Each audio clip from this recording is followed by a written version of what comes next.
Hello and welcome to another edition of Critical Q&A, the show where I answer your questions based on what you have sent me by email at askchrisshelton@gmail.com or have left for me in the comment section of my Q&A videos. Be sure to put them in my Q&A videos, by the way, because I don't necessarily go looking through all my other videos for questions on for you guys to answer for you guys. So anyway, hey everybody, I thought we might do a little, I don't know, I wanted to have a little bit of fun with the show a little bit. So I'm going to be a little less, I don't know, whatever. I just got really super formal for a little bit this week in doing a presentation with Dr. Stephen Kent and Phil Lord. Phil is a legal scholar and professor. And Stephen Kent, of course, is a sociologist out of the University of Alberta and has been famous for years as a very staunch anti-cult, anti-Scientology sort of academic. He has published many, many papers about Scientology, NXIVM, comparisons between the two, for example, Scientology's RPF, Scientology's Sea Organization, a lot of stuff he has delved into from an academic perspective. And he's been one of the good guys in the fight of the so-called cult wars that have been raging in academia since the 1970s and 80s, actually. This has been an area of contention. If you've not heard any of my content on this, there's a bunch of it you guys can check out, where I get into lambasting certain academics who act like apologists for Scientology and other destructive cults. And they have various reasons for it, some good, some not so good, but all of them at the end of the day wrong. So I got a chance this week. There is an International Cultic Studies Association, ICSA. This week we recorded a presentation that's going to be happening for the annual get-together of ICSA this year. They're doing a virtual conference, and I don't know that it's ever going to be publicly available. I'm not sure about that. If it is, I will get you guys a link. For now, I have to hold on to it, and it's just for this presentation. So we worked together on a video about the RPF, and I got to talk for about 15 minutes about it, kind of from an academic position as somebody who's now knows something about the psychology, of course, of control and stuff, and I tried to apply that and some of my research findings into the talk. So like I said, hopefully at some point I'll be able to show that to you guys. And if I can, I definitely will. So watch for that in the not too distant future if it's possible. Otherwise, this week has been, you guys don't see, but we are surrounded by boxes everywhere. We are moving this weekend. In fact, as you are watching this, we are moving. So this is the last show here of the Critical Q&As in this studio space, in this room. We will be moving across town, and we'll see how we set up over there. So good times, and hopefully this move will be the last move in quite some time. We expected to be here a little bit longer than we were, but when they want to raise the rent on you a couple $100 at one shot, you just go, yeah, no, I don't think I can do that. And apparently that's happening all across the United States right now. Pretty crazy inflationary period we're in, and rental costs and housing costs and all that is... people just really like to, there's all kinds of reasons for what's going on. There's opportunism and people taking advantage, but there's also other stuff too, I know. Anyway, so here we are. Thanks for listening to my whole little intro here. There is no podcast this week. I had to skip it because of the moving and the time taken with that and the ICSA presentation. That's where my time ended up going this week. And so there is no Sensibly Speaking podcast, but I do hope you guys will check out the Critical Conversation show we did this week. All right, now let's finally get on with your questions. Oscar Q. Zilch. At what point, if ever, do Scientologists hear Hubbard talking about implant stations on Venus and Mars? I have never been clear as to when Scientologists hear the lectures in which Hubbard describes almost being hit by a freight train on Venus, which for some reason strikes me as even more ridiculous than the Xenu story.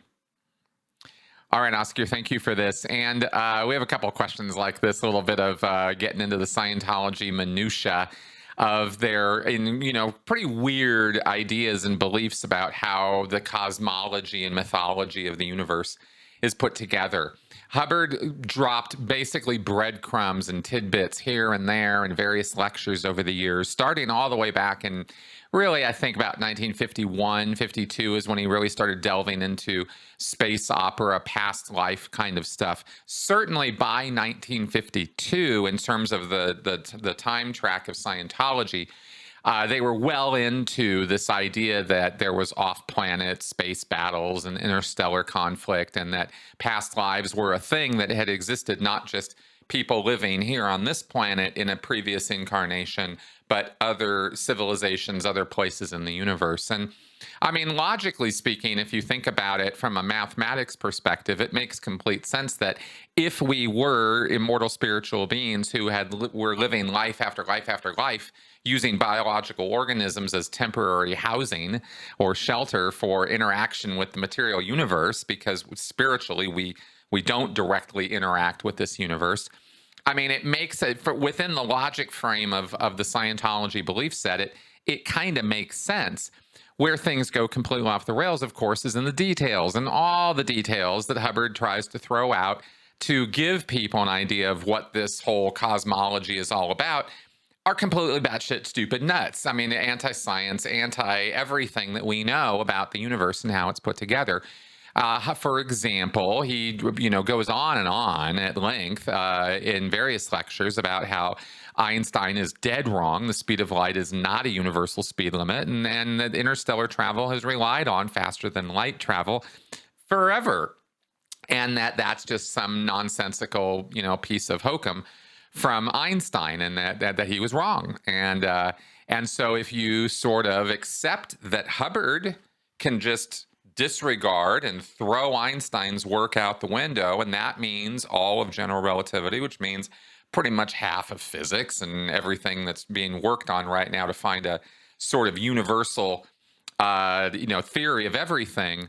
If you just take half of that and throw it all out the bin because L. Ron Hubbard said that, well, that's just not true, right? Then you can start imagining all kinds of realities that could be, because now you believe, because L. Ron Hubbard simply said so, that faster than light travel is possible and has been accomplished and is used every day out and about in the big wide universe.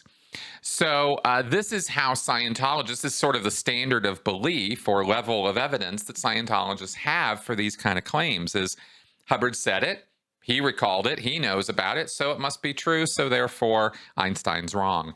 And if you don't understand Einstein, and you don't understand physics or quantum mechanics or everything with relativity, rather really with what Einstein was talking about, then, if you don't get any of that, or you don't really delve into trying to understand it, and it is hard and convoluted stuff to understand, then it's pretty easy to just go, oh yeah, no, none of that stuff makes sense. And those are just theories anyway, right? I mean, it's just a theory.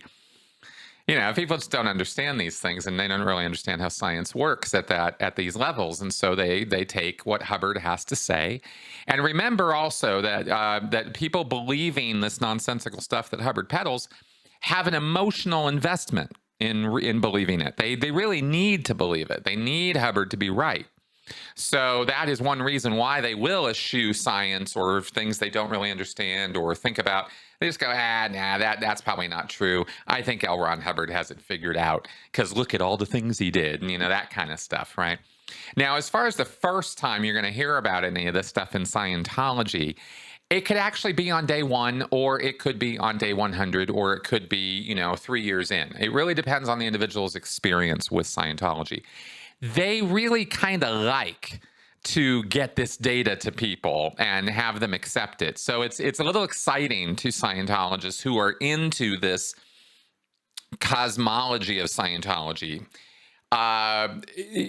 People who get into that stuff, into the past lives and the implant stations and the invader forces, and they want to know about all this stuff. There's a lot of non-confidential references throughout the materials of Scientology to these fantastical ideas, sci-fi, fictional ideas.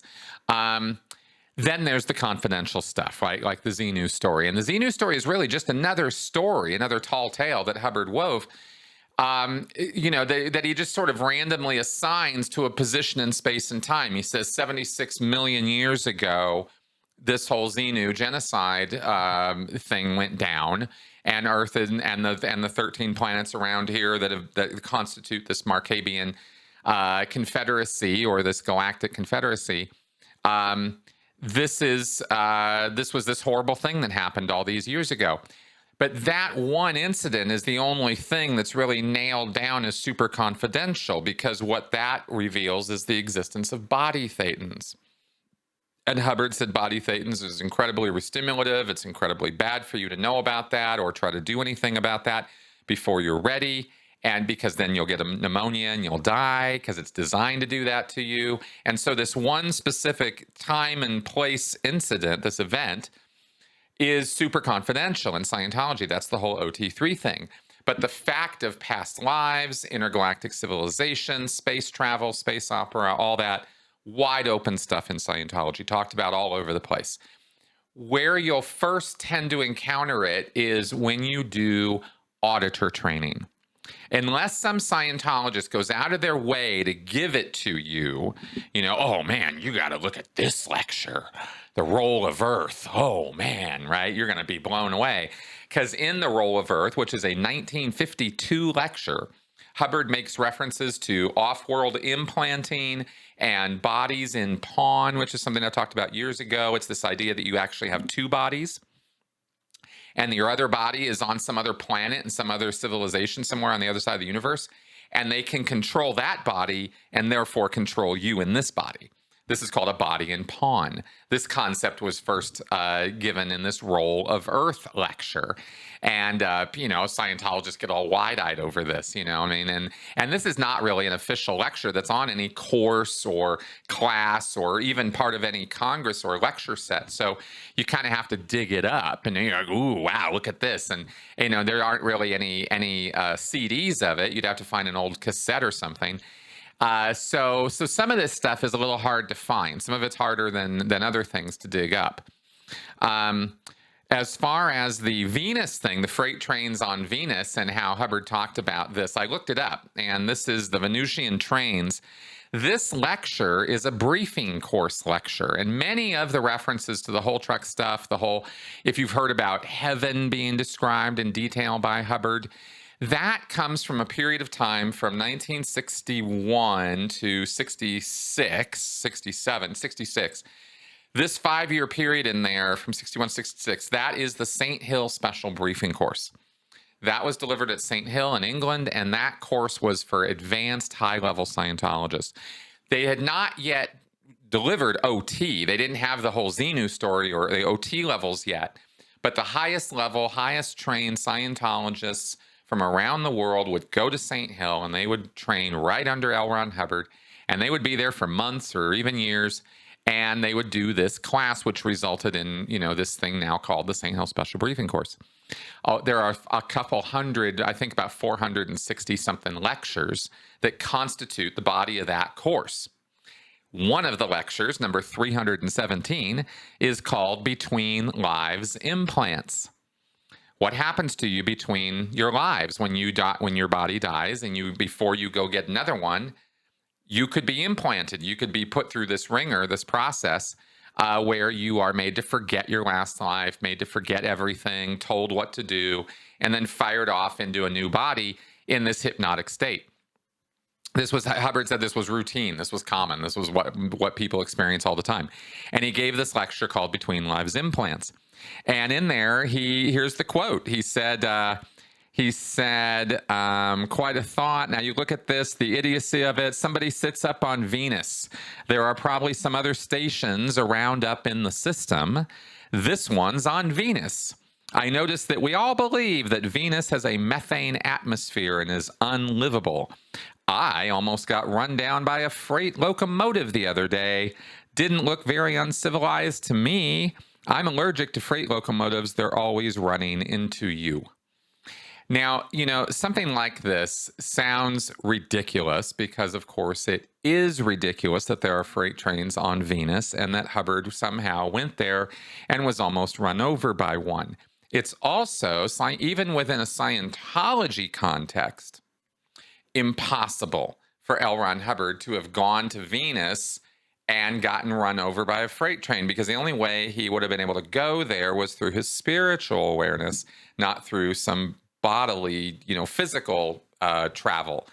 And so getting run over, it's a joke. It comes off as a joke. It sounds stupid because it is stupid. And yet, Hubbard would say stuff like this. These are the kind of breadcrumbs Hubbard drops that I'm talking about. Just a comment, just a little joke, just dropping a little line here or there. And that's what you get. He never goes into any real detail anywhere in any of his lectures about how these implant stations are really structured, why they were there, the whole history of how that works, what that's about, what civilizations have used them, what implanters have used them. He talks about invader forces and he numbers them 1, 2, 3, 4. I think there's about 7 or 8 of them. He never really defines where they're from, what they're about. He gives vague descriptions about what they might look like or what they might do. He makes reference, for example, in one lecture to how the pyramids in Egypt are spaceports, and how there were space battles between implanters or space invader forces right on the other side of the dunes, and how in the hieroglyphics you can see the artwork of the Egyptians, how there are laser guns right there in holsters, and they're just obvious, because they really did have laser guns back then in holsters, because Egypt was, cozy up with these invader forces. Like, that's it. That's all you get. You don't get the whole, even dates, even a timeline, a history, a rundown of it.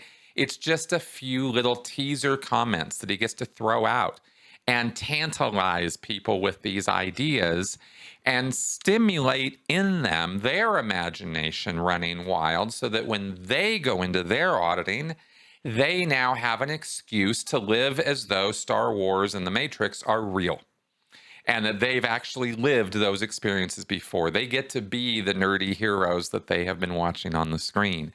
This kind of thing. And this is where Scientologists' imaginations run rampant in their own auditing. And this is how Hubbard gives them permission to make that happen.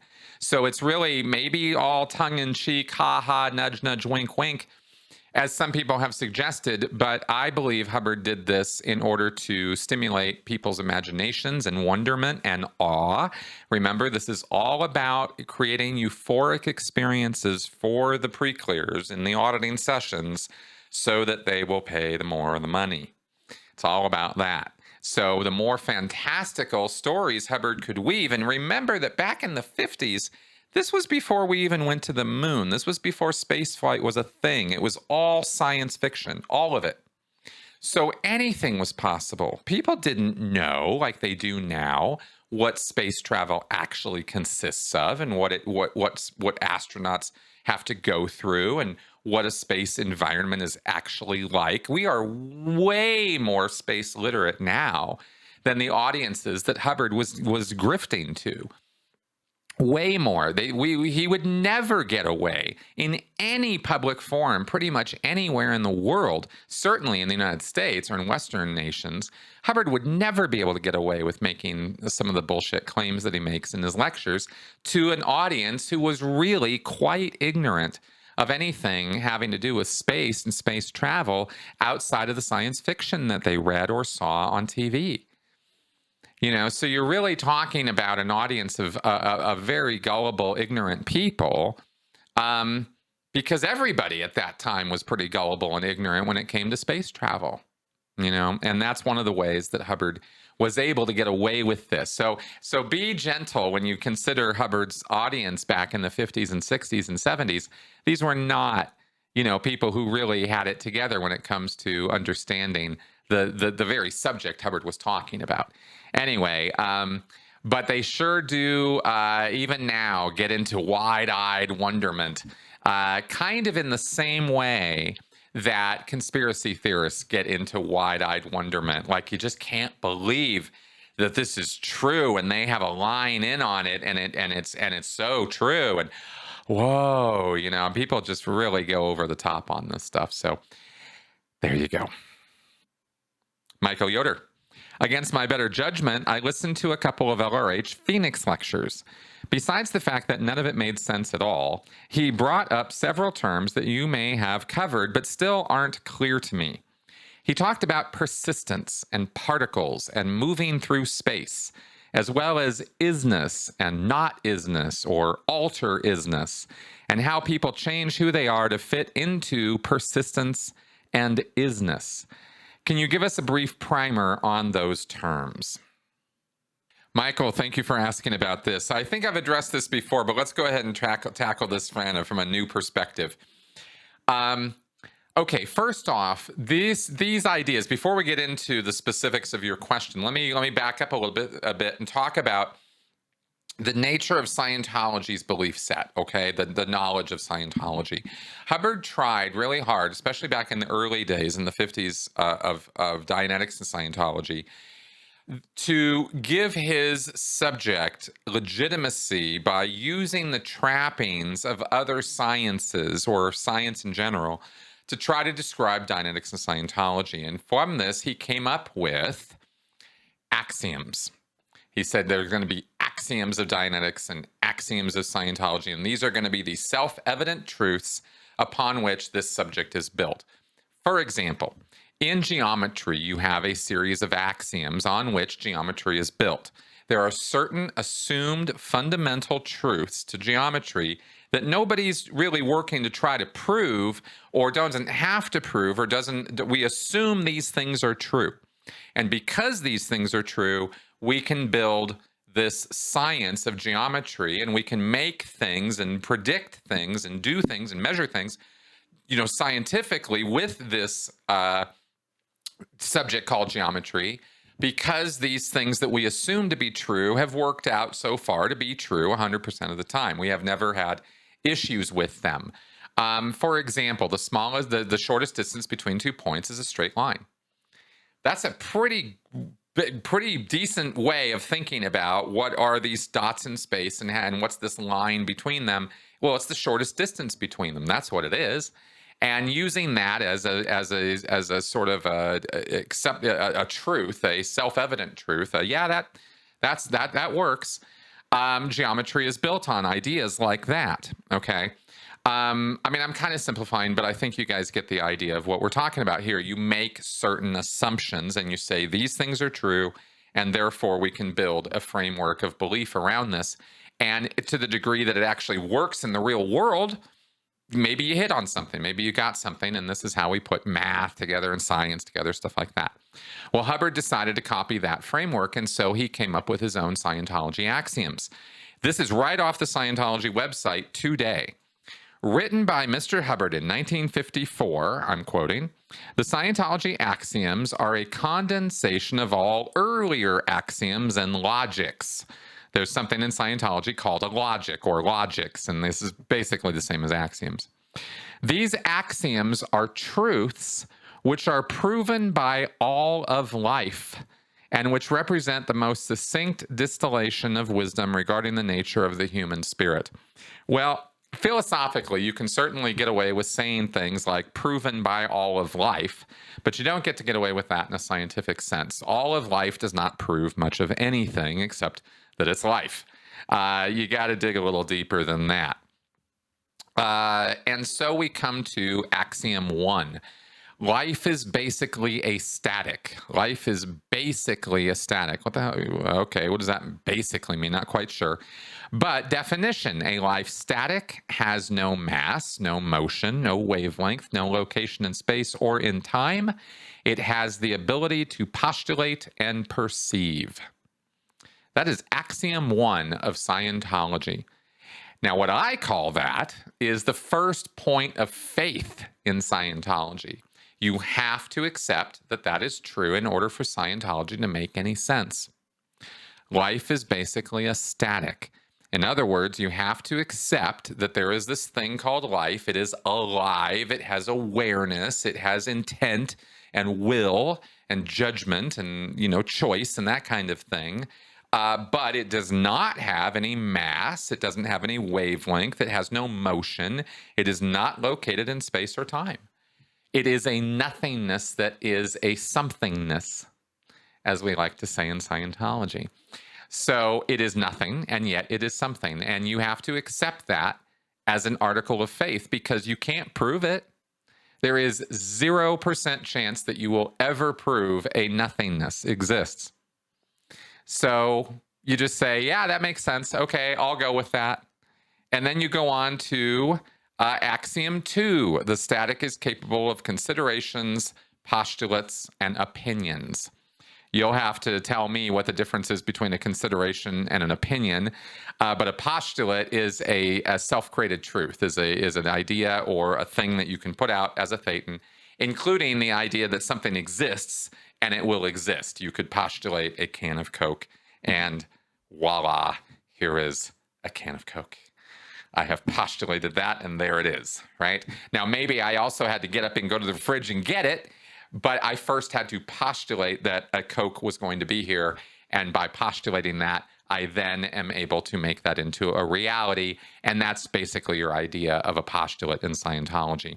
So I'm going over these axioms because from these axioms is where this isness and alterisness and all this crap comes from.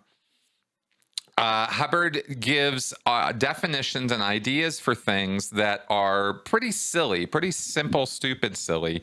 Like, for example, and John Atack and I have talked about this, Axiom 4, space is a viewpoint of dimension. Space is a viewpoint of dimension. There are a lot of Scientologists and even ex-Scientologists who think that is extremely wise. That is incredibly insightful as a statement. And then there's the rest of us who can see that that's complete horseshit because it doesn't give you anything. Anyway, energy, Axiom 5. Here I'm going to start addressing your question, Mike. Energy consists of postulated particles in space. So when Hubbard talks about particles, he's talking about things that move or motion, the idea of motion. And energy, Hubbard also describes elsewhere as motion within motion. It's sort of, there's nothing there except a motion of some kind. And you go, well, what's moving? Well, that's where things get weird. Hubbard never really says. He just says energy consists of postulated particles in space. So you get the idea of particles, really minute little things. And here we could imagine that when Hubbard was writing this in 1952 or 54, that he was imagining quarks or subatomic particles or, quanta particles or something like that. He wasn't. He was just saying this. Energy consists of postulated particles in space. Okay, so again, postulated is actually the really important part there because that implies that something is doing the postulating and creating that energy. Sure enough, that's exactly what Hubbard is saying. He is saying that spirits, thetans, are the things that postulate energy, particles in space and time, and therefore they exist. And that's where energy comes from, is we create it. Okay.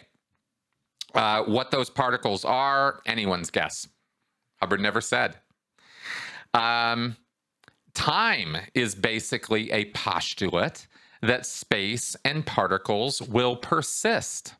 Here we have Axiom 7, and this is where we introduce the concept of time. And this is where we're going to get to your isness and alterisness questions. Those are coming, right? But first we have to clear up this idea in Scientology that time is the idea that things are persisting. Because when a thetan creates something, it has no time connected with it. It exists and it doesn't exist. It happens and it's gone. So I postulate as a happy little thetan that I want a can of Coke. The can of Coke appears and just as quickly it disappears. I have to additionally postulate that the can of Coke will persist. It will continue to exist. And here's where Hubbard gets weird, because here's where we get into these considerations about existence. Hubbard says, he goes on to say that the apparency of time is the change of position of particles in space. In other words, you perceive time, it seems to exist because things change their location in space. That's how you know that something is changing. Change is the primary manifestation of time, Hubbard says in Axiom 9. So we only know time is happening because there is some kind of change in the particles or positions of those particles in space. And the measure of that change and the rate of that change, Hubbard says, is what time itself is.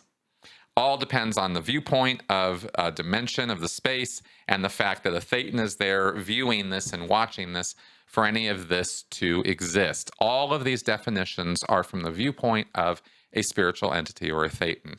If you take or remove the thetan from the equation, none of these definitions make a damn piece of sense. But because Hubbard is crystal clear about the fact that all of creation and all of us and everything that exists is simply our consideration and postulate, from Hubbard's way of looking at the universe or trying to describe the universe, you can't remove the thetan from the equation. The thetan is the basic thing underlying everything. That is the most fundamental principle in all of Scientology. So, at least in terms of when you dive into the philosophy of it. So, Hubbard says in Axiom 11, we finally get to the feast here. The considerations resulting in conditions of existence are fourfold. There are 4 conditions of existence. There's 4 ways that existence can happen. As-isness, alter-isness, isness, and not-isness. Okay, let's and there's definite definitions for each. As-isness is the first one. As-isness is the condition of immediate creation without persistence. Okay, as I just described, I postulate a can of Coke, boom, the can of Coke appears, but just as quickly it disappears because persistence wasn't part of the creation. The condition of immediate creation without persistence is as-isness. I've as-ised that Coke. Bop, bop. It was in, it was out. It was here, it was there, and it was gone. Is the condition of existence which exists at the moment of creation and the moment of destruction, and is different from other considerations in that it does not contain survival. As-isness. It's as is. How is it? It's as it is, right? Boom, boom. It exists and it doesn't exist. Alter-isness is the consideration which introduces change and therefore time and persistence into an as-isness to obtain persistency. Now so let's go over this again. Alter-isness is when you have to change the nature of a thing in some specific fashion in order to get it to persist. Because if it's just as it is when you created it, it disappears. It doesn't persist. It doesn't stay. Why? Who cares? Because Hubbard said so. I mean, literally, that's where we're at with this. But it doesn't. Okay, so he says you want something to exist, you've got to alter it. You have to change it. And this relies on this earlier axiom that change is time is manifested through change. So if you postulate something and it doesn't ever change, then how could it persist? Because it doesn't have any change connected to it. Therefore, it can't change. Therefore, it can't persist. Therefore, there's no time connected to it.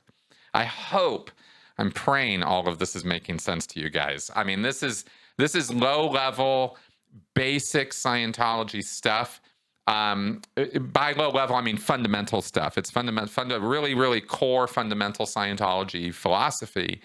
But very few Scientologists actually really understand this stuff because it's Hubbard's, as you can see, it's really obtuse stuff. So you have to introduce change in order to make something persist. And by doing so, you have created an alter-isness. So you take an as-isness and you introduce alter-isness, and the thing will persist. And what this should tell you, of course, right away, is that everything in the physical universe is persisting, isn't it? To the point that we have a universal law that you cannot erase or get rid of energy at the lowest level. It disperses, it changes forms, but you can't actually get rid of it. You can't as is it. You can't make it go away because of the constant alterisness, right? Things are always changing. They're always being altered. And that's what allows the physical universe to continue to persist, according to this system of logic. Isness, this is the third one now, isness is an apparency of existence brought about by the continuous alteration of an as-isness. This is called, when agreed upon, reality. Okay, isness is, so you take an as-isness, you introduce alter-isness, and you get an isness. And finally, there is not-isness. Not-isness is the effort to handle isness by reducing its condition through the use of force. It is an apparency and cannot entirely vanquish an isness. And if that's Greek to you, let me explain.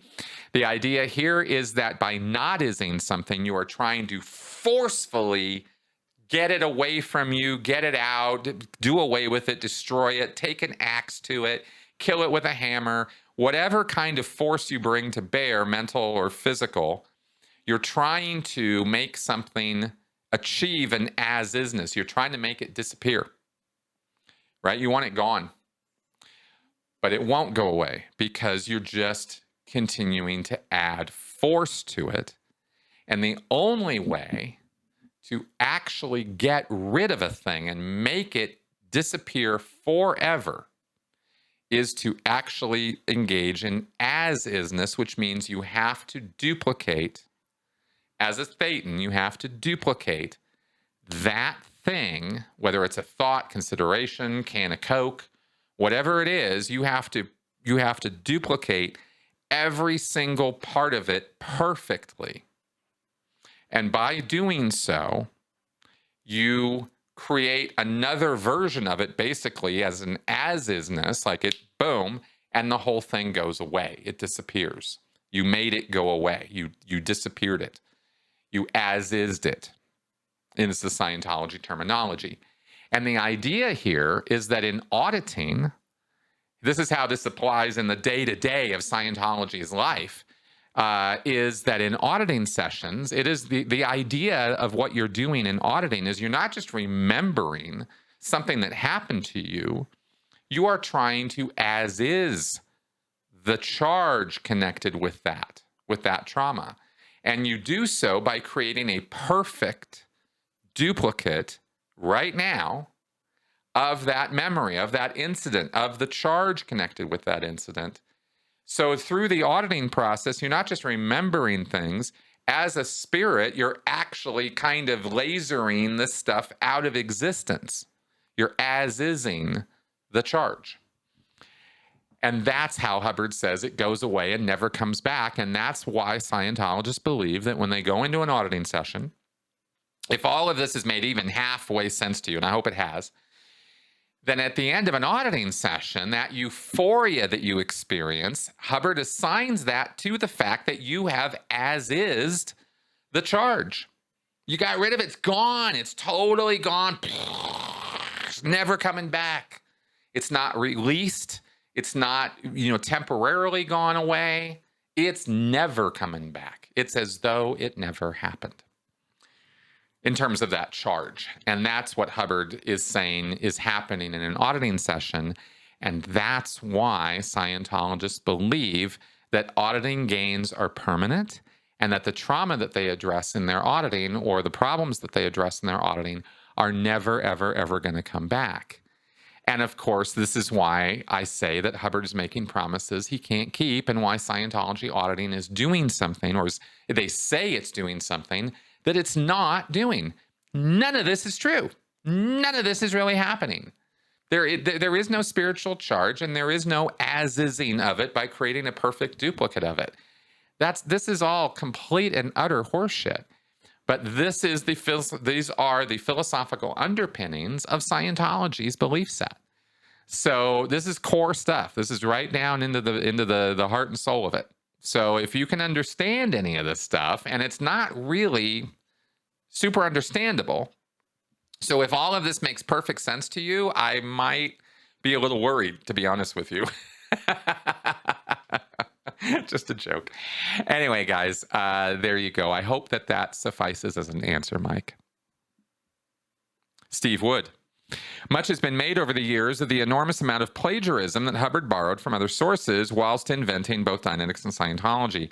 Can you speak to the extent of his plagiarism? And from what I gather, it was rampant, but I would appreciate your take on the matter, as I'm sure all Scientologists firmly believe that the entire concept was 100% developed by Hubbard himself. All right, Steve, thank you for this. Yeah, there's a paper that John Atack wrote, which I want to refer you and any other viewers to, called Possible Origins of Dianetics and Scientology. And that's really the best breakdown I'm aware of where Hubbard got some of his ideas from and where some of the concepts and structures and beliefs of Scientology emerged from. The idea with Hubbard was he was trying to use sort of an occult framework, through his experience with Crowley's work and the OTO, the Ordo Templi Orientis, and Jack Parsons' experiences there. And Hubbard's already extant belief that he had a guardian spirit, and that guardian spirit was overseeing or was part of his existence. We dived pretty deep into this when I talked with a member of the OTO in a podcast, about a year or two ago. So you can check that out. We go deep onto this whole guardian spirit concept, but Hubbard was a firm believer in this, and he wrote about it in his personal writings.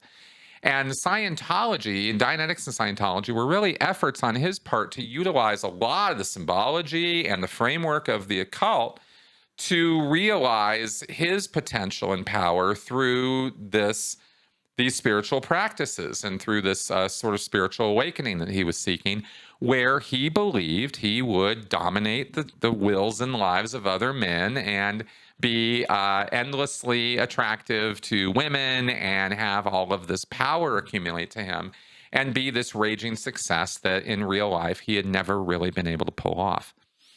That was really Hubbard's sort of vision of where he was going with this stuff, as far as I can tell. But that constantly rubbed up against and pushed up against his foot bullets, the way he would constantly cut himself off at the knees and shoot himself in the foot by through his laziness, through his lies, through his chicanery, through his cons, and through his straight up inability to just sit down and do an honest day's work. The man really had a problem with that. So that's kind of Hubbard's character, and a little bit of a talk about some of what I believe his intentions were coming into the beginning of Dianetics and Scientology. So Hubbard needed ideas that were going to be good covers and camouflage for what he was doing. And he had all kinds of willing participants after talking about and getting some other people in his inner world, in his inner circle, involved with his formulation of Dianetics as a subject, which was basically just taking hypnotic technique and running people through this hypnosis process to relieve their stress and trauma and pains or conditions. Hubbard believed hypnotism would be a route to do that. And sure enough, on a temporary basis, and in some cases, it can be. You can get a placebo effect. You can get lots of effects with hypnotism. It's kind of fascinating stuff, but it's also a bit dangerous. And in immoral hands, like Hubbard's, you could have all kinds of shenanigans go on with it, including developing a so-called modern science of mental health around a hypnotic technique. And that's what he did. It's so obvious and evidentiary. I mean, you can just see it. It's all there. And again, this ATAC has done an already great, brilliant job. I don't have to reinvent the wheel here to point to his paper also on Hubbard and hypnotism, and I think it's called "Never Believe a Hypnotist." I believe that is the quote of Hubbard. That John titled his paper, where he makes numerous references to where Hubbard directly or indirectly talks about hypnotism and its use in Dianetics. So again, getting to the plagiarism here, the hypnotism part wasn't necessarily plagiarism, but the ideas that Hubbard started accumulating when Dianetics was released it was a big bestseller. I mean, he really did not see that coming, and it really was a big deal. And he was suddenly giving lectures in his home, and he was traveling, and people were gathering, and they wanted to hear more about this, and it was this really exciting thing. And so people had their own ideas about what worked and didn't work based on their experience. And they were offering these things to Hubbard. And this is how they ended up going into vitamins and drugs and hypnotics and all kinds of stuff was being loaded in to the Dianetics practice and procedure through the 1950s, because people were throwing ideas at Hubbard left, right, and center. And he was sort of taking them in and putting them into the procedure. But he never, hardly ever, I should say, would he actually credit those people for those ideas? Sometimes. And there were a few people whose names would recur over the years, but they have been being excised from the lectures as a sort of effort over time, including his eventual wife, Mary Sue. Okay, so what sort of things was he plagiarizing? Well, you get a lot of psychoanalysis plagiarism, Freudian plagiarism. Even the use of the meter goes back to Jung, and the use of galvanic skin response is an old. I mean, it goes back to the 1800s. Hubbard resuscitated that because this guy, Volney Matheson, had this idea of using this Wheatstone bridge, this skin resistance meter. That was already a party thing. It was, there was already stuff messing around with this back in the 50s. There were all kinds of funny things going on. But Hubbard decided to take that and run with it and use that whole thing as sort of a mental, to create his own mental construct of charge and bypass charge and trauma and how that works. I mean, Hubbard kind of created this whole sort of thing out of that, and there were a lot of contributions to that over the years from people, and as well to the exteriorization processes and getting people out of their heads as a spirit. Hubbard started drawing on astral projection work and on spiritualism, and again Crowley's work, getting into spirituality, and that's where Madame Blavatsky comes in, and the whole concept of a framework or a ladder you can climb. And that there's like an ascendant masters kind of concept where you ascend in the ranks and become higher and more aware and more powerful. In other words, the bridge to total freedom is actually based on earlier concepts of that ladder or progression to higher states of awareness or ability. So basically what I'm saying is almost the entire structural framework of what Dianetics and Scientology is based on was taken from other sources and just kind of amalgamated together, right? We take this and then we're going to shove this in and then we're going to put this on top. And Hubbard was trying things a mile a minute all through the 1950s. He went from exteriorization as the solution to clearing as the solution to different forms of clearing. There were clears, then there were theta clears, then there were messed clears, then there were cleared theta clears. I mean, there were lots and lots of changes in this moving picture of Dianetics and Scientology's evolution, where lots of ideas were just being thrown at the wall, and Hubbard was seeing what would stick. And whatever stuck, he kind of ran with that and kept it. And if it didn't stick, it went the way of the dodo, And there was lots of principles in Scientology that went that way over the years. Things that were super important when Hubbard first proposed them or talked about them, and then they just kind of vanished. So anyway, I'm trying to give you a sort of a bigger sense of my take on this whole thing rather than get into a point by point. Well, he took this from here and he took this from here and he took this from here. I don't have it all figured out to that degree, but I've seen specific instances of things I've mentioned in this answer. And I hope that and my reference to ATAC's work on this will suffice for you, Steve, as an answer. So there you go.